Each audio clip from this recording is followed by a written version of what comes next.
বিভিন্ন জায়গার মধ্যে বিশৃঙ্খলা লাগা ঠিক কিনা বলো। দিনাজপুরের জমিন থেকে আমি জুনায়েদ আল হাবিব বলি, ও বাংলাদেশের প্রশাসন, নর্থ সাউথ ইউনিভার্সিটির অপূর্ব পাল্টে ধরো, গ্রেপ্তার করার পরে ওরে এমন ভাবে শাস্তি দাও, বারবার ওর ব্যাপারে সাফাই গায়ে লাভ নাই। ও মানসিক ভাবে অসুস্থ এটা না বইলা ওরে এমন ভাবে দৃষ্টান্তমূলক এমন একটা শাস্তি ওরে দিয়া দাও, যাতে করে ইন ফিউচারে এই বাংলাদেশের মধ্যে কোনো কুলাঙ্গারের বাচ্চারা আমার আল্লাহর কিতাব কোরআন, আমাদের প্রিয় কিতাব কোরআন, ওই কোরআনকে কোনো অপমাননা যাতে কেউ করতে সাহস বিন্দু মাত্র পরিমাণ না পায়। বলে নাই মানুষ রহমানের বান্দাদের দুনিয়াতে চলার পথে এক নম্বরে গুণ হলো রহমানের বান্দা জীবনে কোনোদিন অহংকার নিয়ে চলবে না। জমিনের মধ্যে রহমানের বান্দা যখন চলবে নিজের এমন বড় বানায় চলবে না, মানে জমিন দিয়ে হাঁটবে জমিনটাকে ফাটায় ফেলতেছে এমন ভাব নিয়ে রহমানের বান্দা জীবনেও কোনোদিন জমিনে চলবে না। এক নম্বরে রহমানের বান্দাদের গুণ হবে জীবনেও কোনোদিন রহমানের বান্দা অহংকার তাকাব্বুরি নিয়ে সমাজের মধ্যে চলাফেরা করবে না, কারণ রহমানের বান্দার মৃত্যুর কোনো গ্যারান্টি নেই। যেই বান্দার মৃত্যুর কোনো গ্যারান্টি নাই ও জীবনে কোনোদিন ভাব সাব নিয়ে তাকাব্বুরি নিয়ে চলতে পারে। অহংকার মানুষের দ্বারা মানায় না। আল কিবরিয়া উরিদাই ওয়াল আজমাতু ইজারি ফামান নাযাআনি ওয়াহিদাম মিনহুমা কাযাবতুহু ফিন্নার। হাদিসে কুদসির মধ্যে আল্লাহ বলেন, অহংকার আমার চাদর, ওয়াল আজমাতু ইজারি বরত্ব আমি রবের লুঙ্গি, আমার এই বরত্ব লুঙ্গি আর চাদর নিয়ে আমার যেই বান্দারা টানাটানি করবে, ফামান নাযাআনি ওয়াহিদাম মিনহুমা, এই দুইটার একটা নিয়ে আমার যেই বান্দারা টানাটানি করবে, কাযাবতুহু ফিন্নার, আমি আল্লাহ তারে জাহান্নামের মধ্যে নিক্ষেপ করব। এর মানে অহংকার মানুষ করতে পারে না, অহংকার চাইলে করতে পারে একজন, চিন্তা বলেন তার না। অহংকার করতে পারে আমার মালিক। দুনিয়াতে রহমানের বান্দা অহংকার করতে পারে না, ও নিজের বড় করতে পারে না, কারণ অহংকার যে বান্দা করে ও তো ইবলিসের বন্ধু হয়ে গেল। আল্লাহ পাক আদম নবীরে বানাইয়া আল্লাহ যখন আদম নবীরে বললেন, এই মালাইকা এবং জিনেরা সব আমার আদমকে সিজদা করো, আমার বন্ধুরে সিজদা করো, আমি আদর করে মানুষ বানাইলাম, ওই মানুষের পায়ের মধ্যে তোমরা সিজদা লাগাও। ওই সময় সিজদার বিধান ছিল। আল্লাহ পাক বললেন, সব আদমের পায়ের মধ্যে সিজদা লাগাও, তার কাছে বিনয় নিয়ে কপালটা ঠেকায়া দাও। ওয়াইজ ক্বালা রাব্বুকা লিল মালাইকাতি ইসজুদু লিআদামা ফাসাজাদু ইল্লা ইবলিস আবা ওয়াস্তাকবারা ওয়া কানা মিনাল কাফিরিন। চিল্লা জোরে করে পড়েন আল্লাহু আকবার, আরো জোরে আল্লাহু আকবার। আল্লাহ পাক বলেন, নবী স্মরণ করুন ওই সময়ের কথা, যে সময় আমি আল্লাহ পাক রব্বুল আলামিন, আমি আল্লাহ যখন বললাম, এই মালাইকারা উসজুদু লি আদম, তোমরা সব আদম নবীর সিজদা করো, ফাসাজাদু, তারা সবাই সিজদা করলো, ইল্লা, তবে হ্যাঁ একজন করে নাই, ইবলিস করে নাই। সবাই সিজদা করলো, আবার সে অস্বীকার করলো, ওয়াস্তাকবারা, আর নিজের অনেক পরিমাণে বড় মনে করলো। ক্বালা মা মানাকা, অপরাতে আল্লাহ পাক জানায়া দেয়, আল্লাহ পাক বলল, ইবলিস মা মানাকা, কে তোমায় বারণ করেছে আমায় বল, কে তোরে মানা করলো আমায় বল। সঙ্গে সঙ্গে ইবলিস বলতে লাগলো, আল্লাহ গো, আমারে কেউ বারণ করে নাই, আমারে কেউ মানাও করে নাই, আমারে কেউ বিন্দু মাত্র পরিমাণ নিষেধ করে নাই, আমার ব্রেন আমাকে মানা করেছে। এই জন্য মনে রাখবেন, নিজের মনের কথা সবসময় শোনা যাবে না। মন বলবে তুই ডান দিকে যা, অথচ সবাই বলতেছে বামে যাওয়ার জন্য। মন বলতেছে তুই মা বাবার সাথে অন্যায় আচরণ কর, কিন্তু সমাজের মধ্যে নিষেধ আছে আব্বা আম্মার সাথে অন্যায় আচরণ করা যাবে না। আল্লাহ নিষেধ করলেন করা যাবে না। মন তোমায় বলতেছে খারাপ কাজে দৌড়াও, মন তোমায় বলে জেনার কাজের মধ্যে লিপ্ত হয়ে যাও, মন তোমায় বলতেছে অন্যায় কাজের দিকে দৌড়ানোর জন্য। যারা সবসময় মনের কথা মাইনা চলে, এরা জীবনেও কোনোদিন আমার মাওলার সব আদেশ মাইনা চলতে পারে না, ঠিক কিনা? এজন্য মনের কথা সবসময় মানা যাবে না।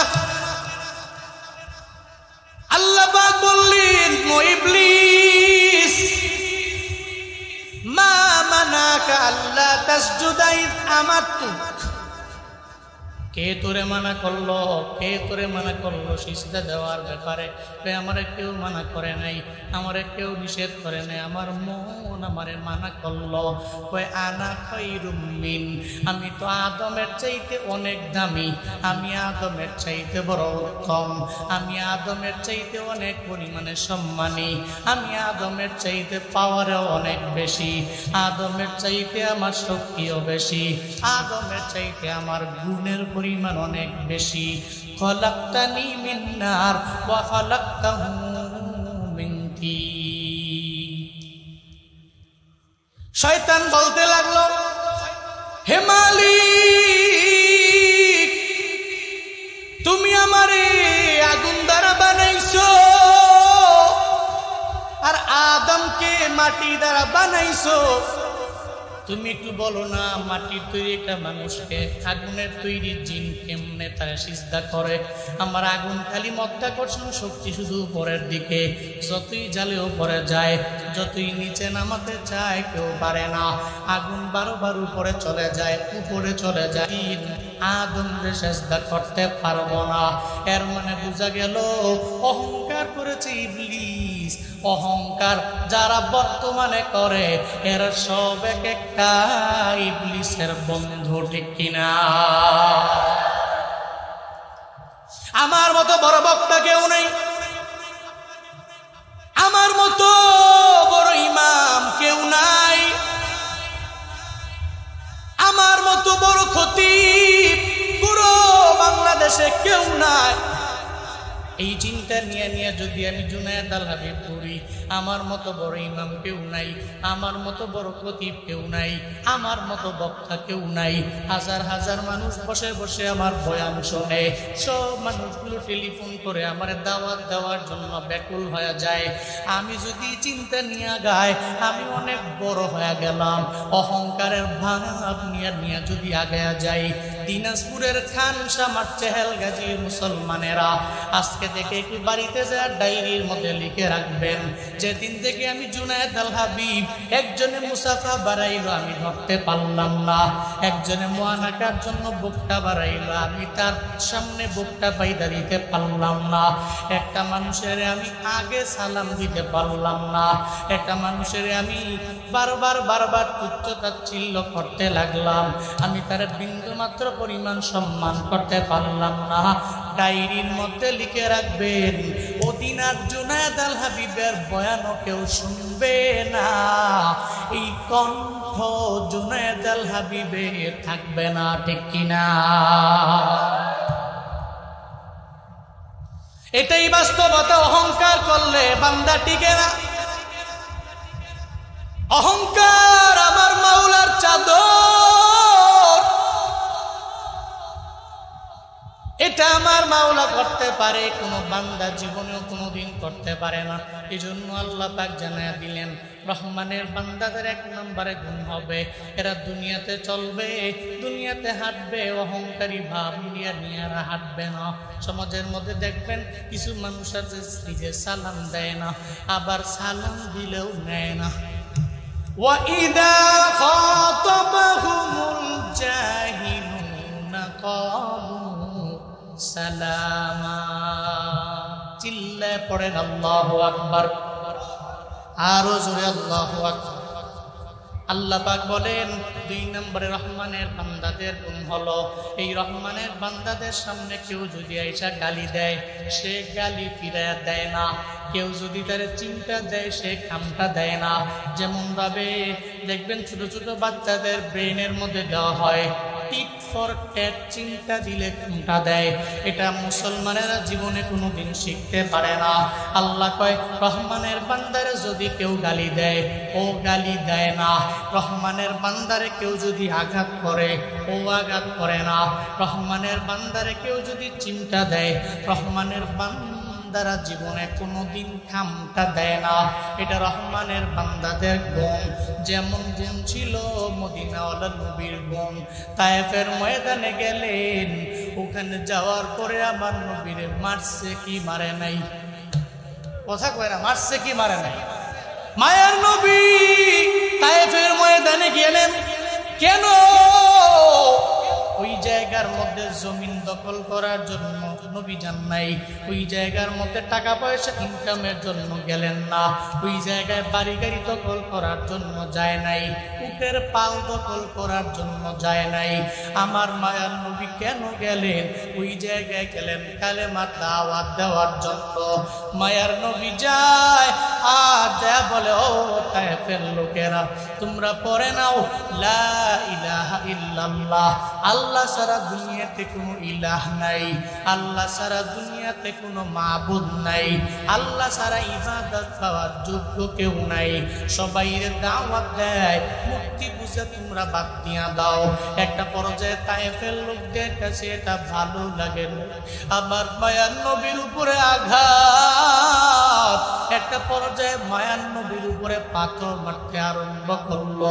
ওই জায়গা আমি জুনায়েদ আল হাবিব নিজে চোখে দেখে আসছি। আমার মায়ার নবীরে এই বড় বড় পাথর দিয়ে নবীর উপরে আঘাত করতে লাগলো। একটা পর্যায়ে তায়েফের ময়দানে যেই মায়ার নবীর শরীরের মধ্যে মশা পর্যন্ত বসা হারাম, যেই মায়ার নবীর শরীরের মধ্যে মাছি বসা পর্যন্ত হারাম, ওই মায়ার নবীর দেহের মধ্যে যখন পাথর মারতে লাগলো একটা পর্যায়ে রক্তাক্ত হয়ে গেল তায়েফের পুরো জমিনটা। আল্লাহ কয়, ও আমার বন্ধু, ও আমার পয়গম্বর, আপনারে তায়েফের লোকেরা মারল, আপনি যদি একবার অনুমতি দেন আমি পাহাড়ের নিয়োজিত ফেরেশতাদেরকে বলবো, ও নিয়োজিত ফেরেশতারা আমার নবীরে তারা মেরেছে, তোমরা সব পাহাড় দিয়ে এদের চাপা দিয়া দাও, এদেরকে পাহাড় চাপা দিয়া দুনিয়া থেকে বিদায় করে দাও। ফেরেশতারা যখন আমার মায়া নবীর দরবারে আসে এসে বলে, পয়গম্বর আপনারে তায়েফের সব লোকেরা মারলো, রক্তাক্ত করে ফেললো, আপনি ঠিক মতো হাঁটতেও পারতেছেন না এমন হালাত করে ফেললো, শিশুরাও মারে বড়রাও মারে। ও পয়গম্বর আমাদের বলেন না, আমরা এই পাহাড়ের মধ্যে আল্লাহর পক্ষ থেকে নিয়োজিত ফেরেশতা, আপনি বলতে দেরি হয়ে যাবে, আমরা ফেরেশতারা পাহাড়টাকে সব এদের উপরে উঠাইয়া চাপা দিতে দেরি করব না।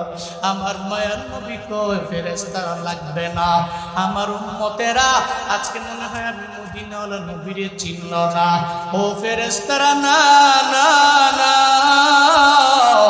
আমার এই বান্দাগুলোরে তোমরা আঘাত দিও না, এদের উপরে গজব দিও না, আসমান থেকে আল্লাহর কথা শুই না এই পাহাড় গুলা এদের উপরে তোমরা চাপাইয়া দিও না। আমি মদিনাওয়ালা নবীরে যদিও আজকে এরা চিনে না, একদিন এমন চিনবে এই তায়েফের লোকেরা, আমি নবীর জন্য চোখের পানি ফালায়া ফালায়া কাঁদবে, এমন একটা হালাত হয়ে যাবে আমি নবীর জন্য এরা জীবন পর্যন্ত দিয়া দিবে, এমন একটা হালাত হবে এই তায়েফের লোকেরা আমি নবীর ইতিহাস শুনে চোখের পানি ফালায়া কাঁদবে। ও ফেরেশতারা, এই তায়েফের ময়দানের একটা লোকেরও তোমরা মাইরো না, এদের উপরে পাহাড় চাপা দিও না। আমার মায়ার নবীর আখলা কেমন দিনাজপুরের মুসলমানরা শুনে যাও। নবীরে মারে, নবী কয়ে তারে মাইরো না। আল্লাহ কয়ে এটাই তো আমার রহমানের বান্দাদের গুণ হওয়া চাই। আমার রহমানের বান্দারা যখন এদের সামনে কোনো মূর্খ লোক দাঁড়ায়া যাবে, ও জাহেলও বুঝে না, ও জানে না, ও সামনে এসে যখন তারে একটা গালি দিয়া দিবে, ও গালি দিবে না। তারে যখন একটা চিমটা দিয়ে দিবে, ও কামটা দিবে না। রহমানের বান্দা মাফ করতে জানে, ঝগড়া লাগাইতে সে জানে না, ঠিক কিনা? রহমানের বান্দা মাফ করতে জানে, ঝগড়া লাগায়া টিপ ফর ট্যাট এই প্রবাদকে উপলক্ষ করে অগ্রগামী হতে পারে। এটা রহমানের বান্দার জীবনেও কোনদিন গুণ হতে পারে। রহমানের বান্দার গুণ হলো, কেউ যদি ওরে একটা ধমক দেয়, ও তার জন্য বলবে সালাম, শান্তি। এটা বইলা থাকে এড়িয়ে চলবে। মনে রাখবেন, আপনারে যদি আপনার গ্রামের একজন লোক কই যাবেন, বাবা, এই যে বাবা, হ্যাঁ, ও ঠিক আছে, প্রস্তাব করলে ঠিক আছে না, আউই নাই আইব, প্রস্তাব করে দূরে পড়বে, কারণ মার হাবা, জোরে করে মার হাবা। আপনাকে আপনার সমাজে একজন ধমক দিছে, আপনি ধমক না দিয়া এর জন্য দোয়া করে দিয়ে চলে গেছেন।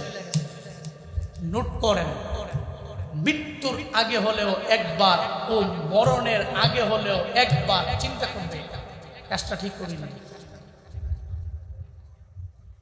কাজটা কি করি নাই। এজন্য কেউ ধমক দিলে ওরে পাল্টা ধমক দিয়া তার মায়ের নাম তুইলা, তার আব্বার নাম তুইলা গালি দিলে এটা জীবনেও কোনোদিন সমাধান হবে না। ডে বাই ডে এটা বাড়বে, ইনক্রিজ হবে, কমবে না। এই জন্য রহমানের বান্দাদের গুণ হলো, এরা যখনই যেই অবস্থায় কোনো জাহেল ব্যক্তি তার সামনে পড়বে, জাহেল ব্যক্তি যদি তার সামনে কোনো উলট পালট কথা বলে, আল্লাহ পাক বলছেন ক্বালু সালামা। মুফাসসিরিন কেরাম একজনকে ব্যাখ্যা করলেন, হয়তো তারা এড়িয়ে যাবে, না হয়তো তার জন্য রবের কাছে হিদায়াতের দোয়া করবে, আল্লাহ তুমি তার হিদায়াত দিয়ে দাও, নয়তো তাকে বলবে তুমি শান্তিতে থাকো, সালাম তোমার প্রতি, তুমি শান্তিতে থাকো, তোমার কথা তোমার মুখে আমি আরেকটা বইলা আমার চরিত্রের মধ্যে চুনকালি লাগাইতে পারি। এটা রহমানের বান্দাদের 2 নাম্বার গুণ। 3 নাম্বার গুণ সূরাতুল ফুরকানের 64 নাম্বার আয়াত। আল্লাহ পাক রব্বুল আলামিন বলছেন, والذين يبيتون لربهم سجدا وقياما। চিল্লা পড়েন আল্লাহু আকবার, আরো জোরে আল্লাহু আকবার। এই পিচ্চির, এই অনেক সময় মুরব্বী আছে কয় তুই তুইটা দেখ, একটা পিচ্চিরে কান্দুরা উঠে, তুই তুইটা দেখ, হুজুরে কিছু কয়নি, যদি না কয় তাহলে এরপরে আমি উঠছেন। হ্যাঁ বসেন, শুরু হয়েছে না, না জোরে কোন মার হাবা। রহমানের বান্দাদের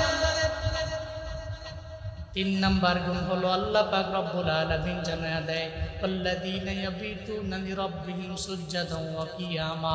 যারা রহমানের বান্দা হবে, এরা রাতের বেলা রবের কুদরতি পায়ের মধ্যে সিজদা দিয়ে রাত কাটায়া দিবে, এরা সিজদার মধ্যে রাত কাটায়া দিবে, এরা দাঁড়াবে, দাঁড়ায়া দাঁড়ায়া নামাজের মধ্যে কিয়াম করবে, মানে কিয়ামান সে নামাজের মধ্যে দাঁড়ায়া থাকবে, আর নামাজের মধ্যে সে সূরাটা অনেক বড় বানাবে। ও এমন হবে পড়তে পড়তে পড়তে পড়তে ঘন্টা চলে গেল, ও চিন্তাও করবে না, শুধুমাত্র নামাজের কিয়াম বাড়াইয়া দিবে, নামাজের মধ্যেও সিজদা বাড়াইয়া দিবে। এটা রহমানের বান্দাদের 3 নাম্বার গুণ হওয়া লাগবে। আল্লাহ কয় যার মধ্যে দেখবা ও রাতের বেলা নামাজের মুসল্লায় দাঁড়ায়া গেল, ও রাতের বেলা তার ঘুমটাকে নষ্ট করে আমি রবের কুদরতি পায়ের মধ্যে সিজদা দিয়া ফেলল, ওর ব্যাপারে বুঝতে আর বাকি নাই, সে আমার বান্দা, এটাই তার গুণ। চিল্লা পড়া যাবে কি মারহাবা।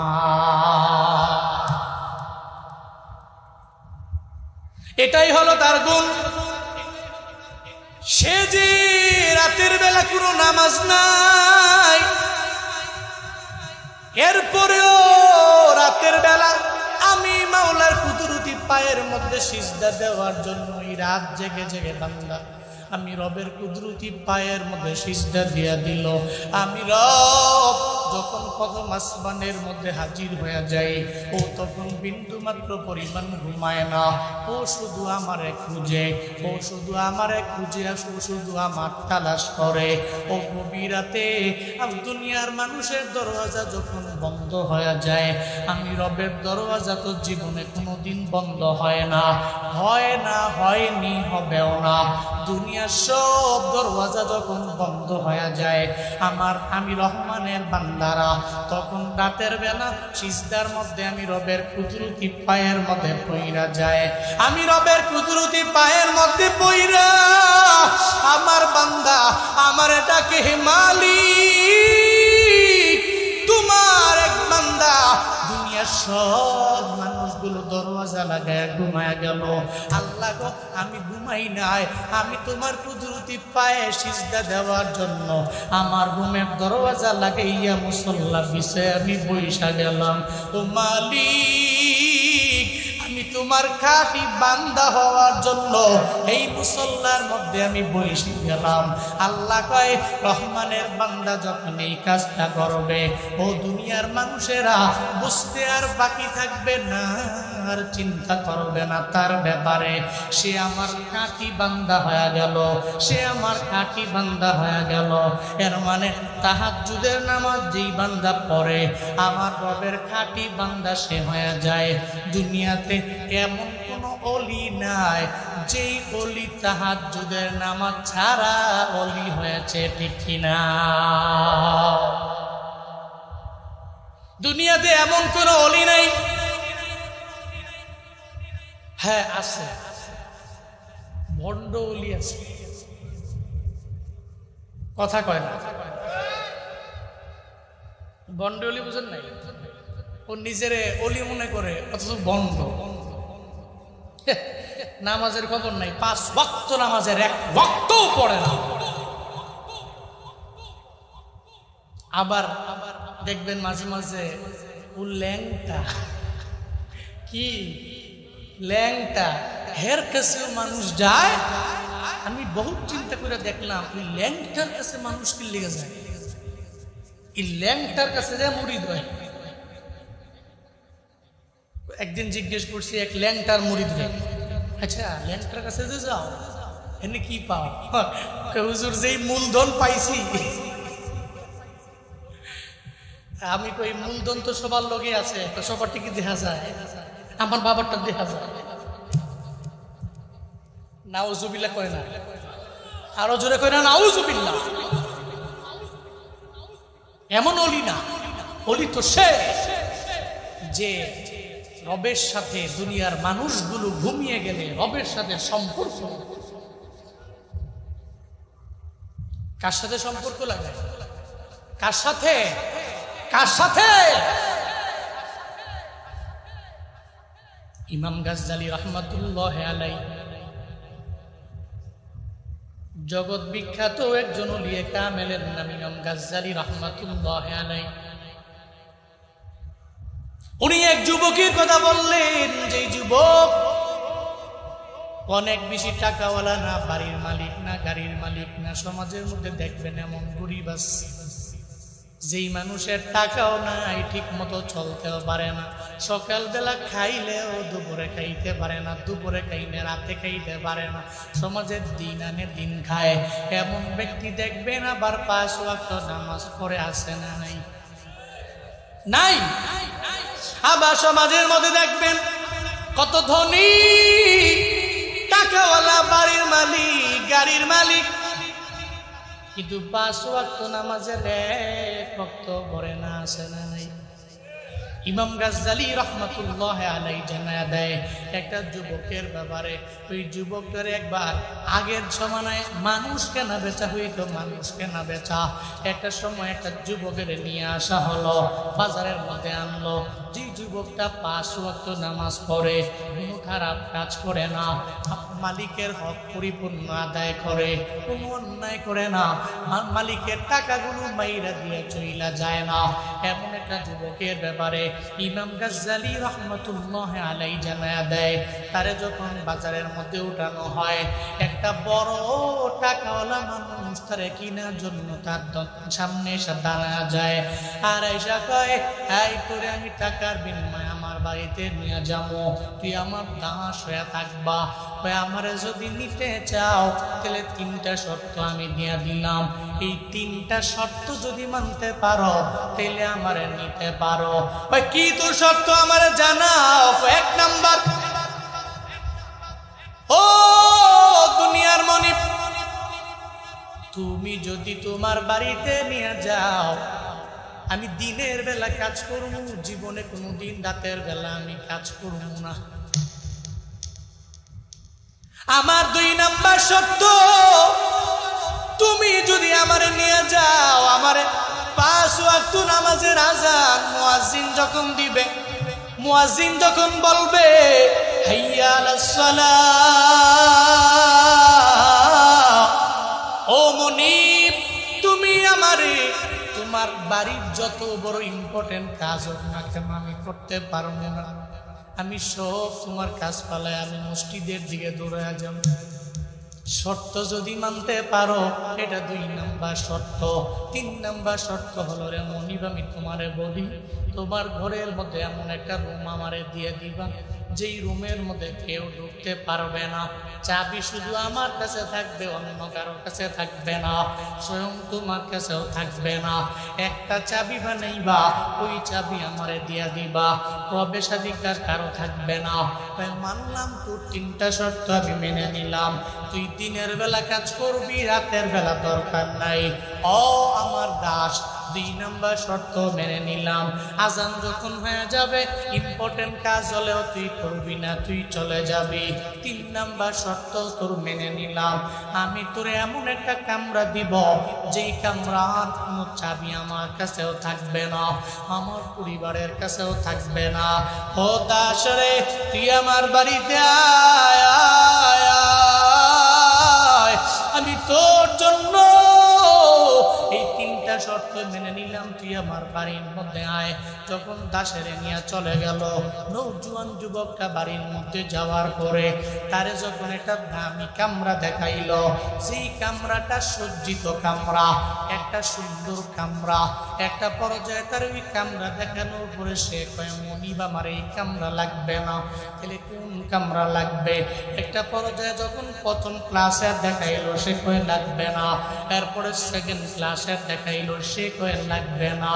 একটা পর্যায়ে এমন একটা রুম দেওয়া হলো, সেই রুমের মধ্যে পোকা মাকড়ে ভরা, তেলা পোকায় ভরা, মশা মাছিয়ে ভরা, ওই রুমটা সজ্জিত না। এমন একটা রুম দেখার পরে জানা দেয়, এই রুমটা আমার লাগবে, আমার দামি রুমের প্রয়োজন নাই।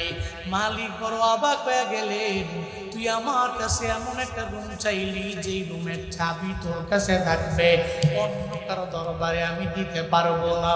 ও দাস রে, তুই আমার জানাও, কেন তুই রুমের জন্য বড় ব্যাকুল হয়ে গেল? তুই আমারে বলো না, কেন তোর এই রুমটাই বড় লাগবে? একটা পর্যায়ে সে যখন বলে, এবার যুবক চোখের পানি ফেলে ফেলে কান্না করে আর বলে, দুনিয়ার মালিক, আমরা তো টাকা পয়সা বাড়ি গাড়ির মালিক না, দুনিয়াতে আল্লাহ বড় গরিব করে দুনিয়ার মধ্যে আল্লাহ আমাদের পাঠাইলেন। আল্লাহ আপনাদের বড় ধনী বানাইছি,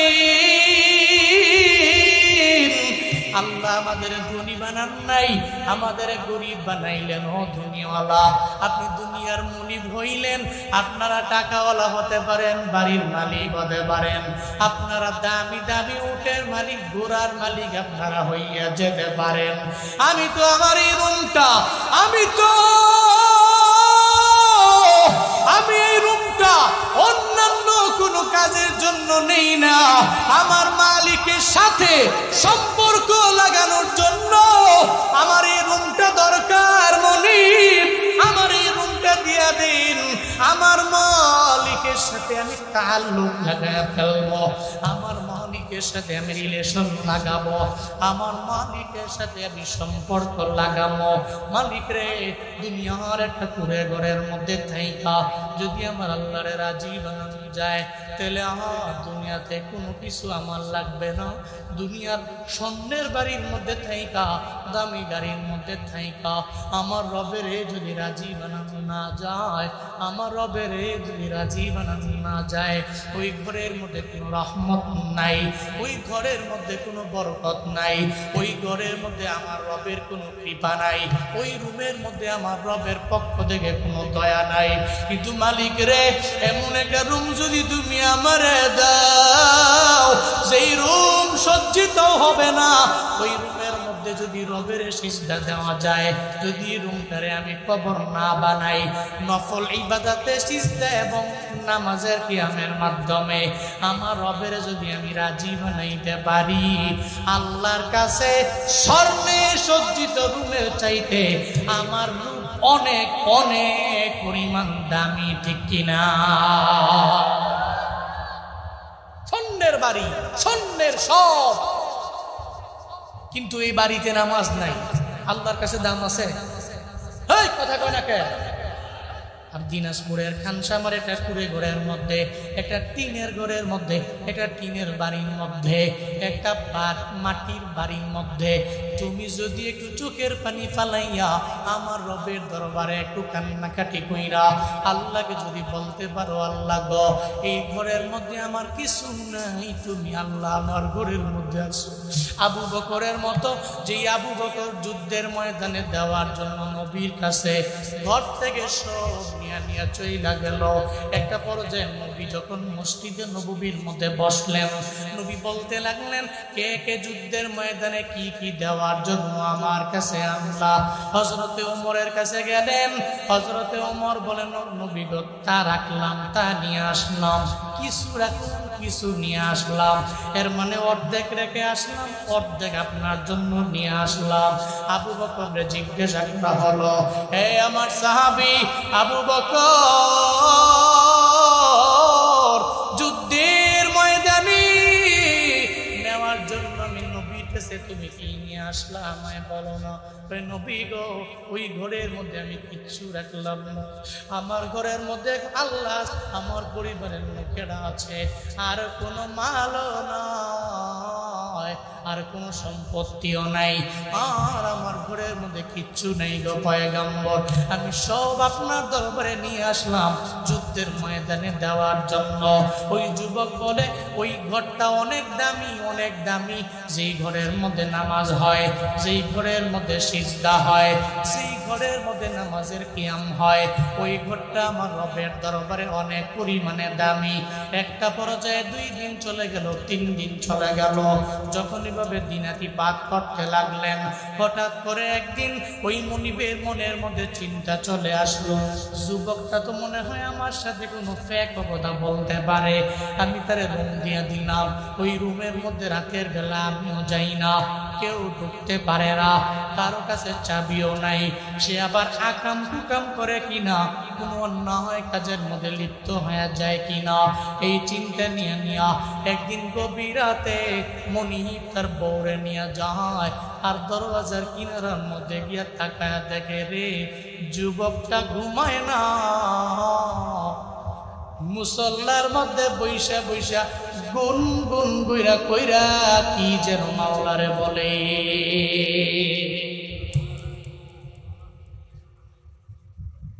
সুবহানাল্লাহ পকেটে থুইয়া 1 বছর পরে মাহফিলে গুয়েন এতগুলা লোক সুবহানাল্লাহর আওয়াজ দিলেন মনে হয় যে ডরাইলেন কোন সুবহানাল্লাহ পেছনের লোকেরা কই সামনের লোকেরা কইলে হইব আমরা তো এমনি বইয়ে রইছি সামনে যেহেতু জায়গা পাইছি না পিছে থেকে কইতাম না জোরে কোন আলহামদুলিল্লাহ সামনের লোকেরা স্টপ পেছনের লোকেরা আল্লাহু আকবার হয় নাই আরো জোরে আল্লাহু আকবার এবার পিছনের লোকেরা স্টপ সামনের লোকেরা আল্লাহু আকবার আপনারা মনে করেন না আপনারা বেশি জোরে করে লাইছেন হেরা পিছের দিকে হুনছি কম আমরা সামনের দিকে হুনছি বেশি ঠিক কি না এজন্য সবাই মিলা সুবহানাল্লাহ জোরে আলহামদুলিল্লাহ আরো জোরে চিল্লায় আল্লাহু আকবার সুবহানাল্লাহ ওয়ালহামদুলিল্লাহ লা ইলাহা ইল্লাল্লাহ সুবহানাল্লাহ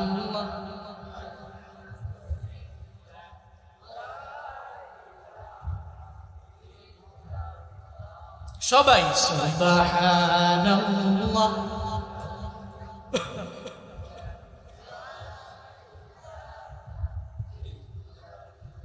তুমি বাঁচাও তুমি মারো অবিরত ক্ষমা করো তুমি বাঁচাও তুমি মারো অবিরত ক্ষমা করো ধরার যেই জন তাকে ধরো ধরার যেই জন তাকে ধরো তোমার মুঠোয় সবই আল্লাহ সুবহানাল্লাহ ওয়ালহামদুলিল্লাহ লা ইলাহা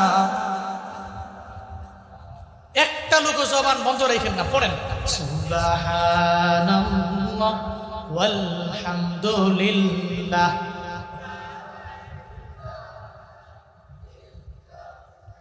তোমারি খেয়ে পরে অবাধ্য কেমন করে তোমারি খেয়ে পরে অবাধ্য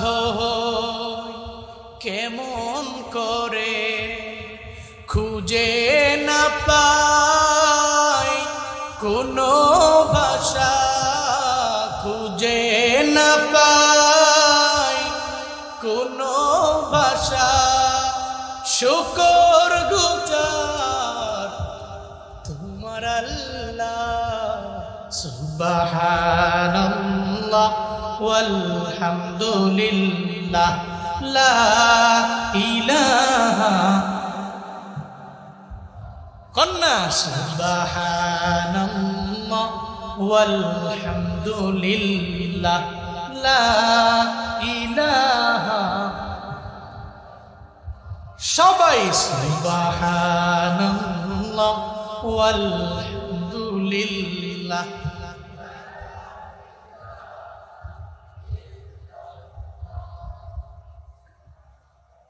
সঙ্গে সঙ্গে ওই যুবকের দরওয়াজার সামনে গিয়ে দাঁড়ায় যায় যুবকের মনি দরওয়াজার কিনারা দিয়ে তাকায় দেখে দরওয়াজার ফাঁক ফাঁক দিয়ে তাকায় দেখে যুবক ছেলেটা ঘুমায় না সেজদার মধ্যে গুনগুন গুনগুন কইরা কি যেন বলে ইমাম গাজ্জালি জানেন দেন যুবক ছেলেটা সেজদার মধ্যে যে পড়ে রইল সেজদার মধ্যে সে কি যেন বলে আর আমি তাকায়া দেখি রে ওই যুবক ছেলেটার মাথার উপরে আসমান থেকে জমিনের মাঝখান বরাবর একটা নূরের ঝাড়বাতি মিটমিট মিটমিট কইরা জ্বলে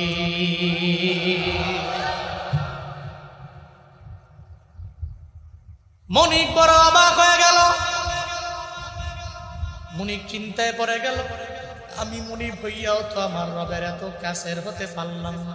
এই যুবক ছেলেটা রবের এত কাছের কেমনে হয়ে গেল? ও কেমনে আমার রবের এত ঘনিষ্ঠ হয়ে গেল? সে কেমনে সিজদায় পড়ল? কি এমন এক আমল করলো তার মাথার উপরে আসমান থেকে জমিন পর্যন্ত ঝাড় বাতি দেখা যায়, ঝাড় বাতি দেখা যায়। সঙ্গে সঙ্গে মুনিবের বউরে কয়, এমন কুলার এত দাহস রাখা যাবে না, এমন ব্যক্তিরে খাটায় কোনো লাভ নাই। এই ব্যক্তিরে আমার ঘর থেকে মুক্তি দেওয়া লাগবে। ও তো আমার রবের কাছের বান্দা হয়ে গেল। আমার রবের কাছের বান্দারে আমার ঘরের মধ্যে আমি কাজ করাইম। ওই স্ত্রীরে জীবনে কোনোদিন এটা হইতে পারে না। ফজরের নামাজের পরে ডাক দেয় আর কয়, দাস তুই আমার সামনে আয়। একটা পর্যায়ে দাসের বলতে লাগলো, ও দাস আমার, তুই এমন কি আমল করলি যে আমলের কারণে আমার রব আসমান থেকে জমিন বরাবর মাঝখান জায়গাটাতে তোর উপরে একটা নূরের বাতি, নূরের জাহার বাতি দাও দাও দাম জল জল করছে কেন রে? কোন আমলের কারণে? আমি মনিবের জানাও না। ওই মনিব গো, আপনি কেমনে দেখলেন আমায় বলেন না। আমার ঘরে যাওয়ার কারো অনুমতি নাই, কারো কোনো পারমিশন নাই। আমি আপনার শর্ত দিয়েছি, আমার ঘরের মধ্যে কেউ ঢুকতে পারবে না। মনিব ডাইকা বলে, ও দাস আমার, তুই জানো না আমি তোরে পরীক্ষা করার জন্য আমি তোর যখন দরওয়াজার ফাঁক দিয়ে যখন আমি তোর ঘরের মধ্যে তাকাইলাম, আমি তাকায় দেখি রে তুই আমার রবের এত ঘনিষ্ঠ একজন বান্দা, তুই আমার রবের রাজি হওয়া একজন বান্দা, তুই আমার রবের সন্তুষ্ট অর্জন করনেওয়ালা এমন একজন বান্দা। আমি জীবনে কোনদিন আমার ঘরের দাস আমি ধরে রাখতে পারি না। দাস মনে মনে কয়, আমার দুনিয়ার মনিব আমার রবের সাথে যে সম্পর্কটা, ওই সম্পর্কের ব্যাপারে আমার দুনিয়ার মনিব যাই না গেল। আমি আর দুনিয়ায় থাকতে চাই না। সঙ্গে সঙ্গে দুনিয়ার মনিবের সামনে আসমানের মালিকের ডাক দেয়, ও আসমানের মালিক, এতদিন পর্যন্ত তোমার সাথে আমার এই সম্পর্ক ছিল, দুনিয়ার আমার বাবায় জানতো না, আমার মায় জানতো না, আমার দুনিয়ার মনিব জানতো না, মনিবের বিবি জানতো না। আল্লাহ গো, আজকে থেকে আমার মনিব যাই না গেল, আমার মনিবের বিবিও যাই না গেল। আমি দুনিয়ার মধ্যে আর থাকতে চাই না, আমি দুনিয়ায় থাকতে চাই না। আমারে উঠে নিয়ে চইলা যাও। যারা ওলিয়ে কামেল, এরা আমার আল্লাহরে ডাকতে দেরি, আমার আল্লাহ তার ডাকের মধ্যে সাড়া দিতে দেরি করে না। ইমাম গাজ্জালি কয়, ওই যুবক সে যখন চোখের পানি ফালাইয়া তার মনিবের সামনে আমার মালিকের বলল, আল্লাহ গো, তুমি আমারে নিয়ে যাও, দুনিয়ার মধ্যে আমারে রাইখো না, এটা বলতে দেরি হয়। আল্লাহ পাক ওই দাসের দুনিয়া থেকে বিদায় করে নিতে দেরি করে না। আউলিয়ারা কারে উকুবা এখতিয়ার, জাহেলারা কারে দুনিয়া এখতিয়ার। মাইলে মুমিন সুয়ে মুমিন মিশাওয়ার, মাইলে কাফির সুয়ে কাফির মিশাওয়ার। এই জন্য 3 নাম্বার ইবাদুর রহমানের গুণ হলো, রাতের বেলা সে ঘুমায় না, সিজদায় আমার রবের কুদরতি পায়ের মধ্যে দিয়া দেয়। নামাজে কি